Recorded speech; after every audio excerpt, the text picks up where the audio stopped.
Bapak, Ibu, saudara-saudari, adik-adik, anak-anak, sahabat kenalan yang saya kasihi, mari kita renungkan bacaan Injil pada hari ini, Sabtu 11 Desember 2021. Bacaan Injil diambil dari Matius bab 17 ayat 10 sampai dengan 13. Apa yang bisa kita renungkan di sini? Ahli-ahli Taurat dan juga pastinya orang-orang Yahudi, orang-orang Farisi pada saat itu, mereka memang menantikan kedatangan Elia. Tetapi Tuhan Yesus mengatakan demikian, memang Elia akan datang dan memulihkan segala sesuatu. Dan aku berkata kepadamu, Elia sudah datang. Bagaimana kita merenungkan bacaan Injil hari ini mengenai Elia yang sudah datang? Saya membacanya, merenungkannya demikian. Tuhan itu sudah datang. Tuhan itu hadir. Tuhan itu ada dan bersama dengan kita. Namun, apakah kita ini menangkap kedatangan, memahami, mengerti kedatangan Tuhan dalam hidup ini? Sebab kemudian Tuhan Yesus mengatakan demikian, tetapi orang tidak mengenal Dia. Apakah kedatangan Tuhan, kehadiran Tuhan dalam hidup ini, dalam hidup kita ini, kita mengenalnya, ya. Bahkan Tuhan Yesus mengatakan dan memperlakukannya menurut kehendak mereka. Kehadiran Tuhan kadangkala tidak kita dengar. Kehadiran Tuhan kadangkala tidak kita kenal, tidak kita tanggapi. Kehadiran Tuhan itu membawa kita untuk mengalami kerahiman Tuhan dalam hidup kita. Tapi terkadang kita mengabaikan kehadiran Tuhan tersebut, tidak memperhatikan kehadiran Tuhan tersebut. Lebih parahnya lagi, kita ini sebagai manusia kadangkala selalu memaksakan kehendak kita kepada Allah, menodong Tuhan supaya Tuhan memperhatikan, mengabulkan kehendak saya. Keliru sebenarnya dan terbalik.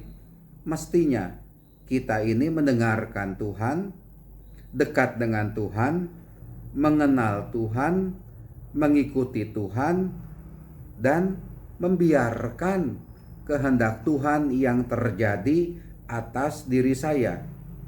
Bukannya saya memaksakan kehendak saya kepada Tuhan, tetapi biarlah kehendak Tuhan yang terjadi atas diri saya, atas diri kita, sebab kehendak Tuhan itu bagi saya adalah yang terbaik. Kehendak kita kadangkala diwarnai oleh kedagingan kita, diwarnai oleh hawa nafsu kita, diwarnai oleh dosa-dosa kita. Sehingga apa yang kita minta kepada Tuhan, sepertinya kita ini tidak mengenal Tuhan. Dan sepertinya kita ini memaksakan kehendak kita kepada Tuhan.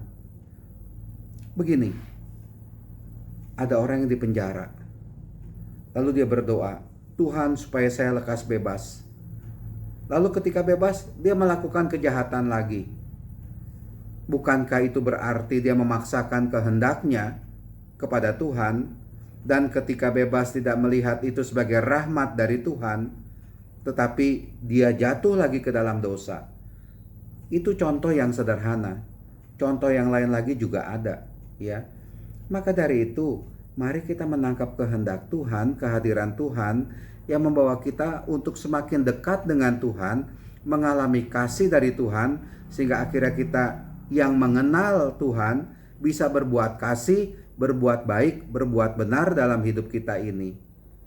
Orang yang mengenal Tuhan itu selalu diliputi dengan kelemah lembutan, murah hati, belas kasih, cinta kasih. Ucapannya juga menyejukkan, menenteramkan. Itu orang yang mengenal Tuhan. Tapi orang yang tidak mengenal Tuhan, tapi seolah-olah mengenal Tuhan, itu berbahaya. Seolah-olah mengenal Tuhan, sepertinya Tuhan itu bisa dipelintir untuk supaya dia itu dengan segala maksudnya bisa tercapai. Tidak.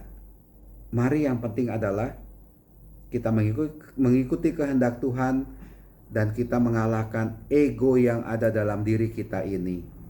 Kalahkanlah kejahatan, kalahkanlah aib, kalahkanlah dosa, hiduplah menurut kehendak Tuhan. Nah, semoga kita mengenal Dia yang mencintai kita. Amin.